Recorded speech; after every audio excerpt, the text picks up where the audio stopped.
Making headlines, Ford announces a new hybrid work schedule that gives employees more flexibility over when they report to the office. Rod Maloney live this afternoon. And Rod, this was inspired by pandemic workflow.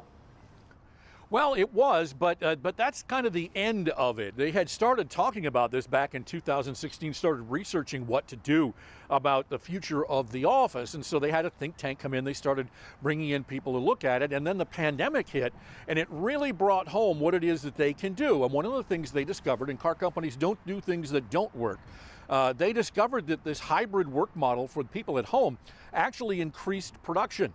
And so that's what they're going to do now. They're going to continue this hybrid workflow. And they gave us some pictures to show you, so we'll show you those here right now. But they've got 30,000 employees right now, and they call it Meeting for a Purpose for non-place dependent work staff. And essentially that's people that don't have to physically be in the building to do what they need to do.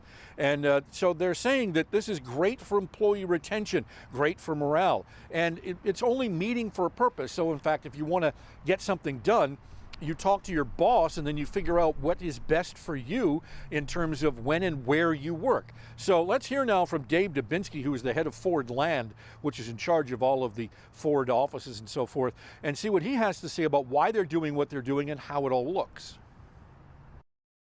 The objective is to convert the office to more we space, and we would have about 75% of the office dedicated to a variety of forms of space that enhance and enable the teams to collaborate. So you could have the traditional conference room, you could have family room kind of space, you could have a bunch of high top tables sitting around a bunch of technology. So the idea is to really encourage people to come in by giving them great space to be able to connect with their teams and collaborate. So there won't be any of that. Let's go back to my office and talk about something, because you won't have one, essentially, is what they're telling us, because people last year took all of their stuff home from the office. And in fact, they took office things with them that they would need to work. So chairs and some of the technology, and that stays at home.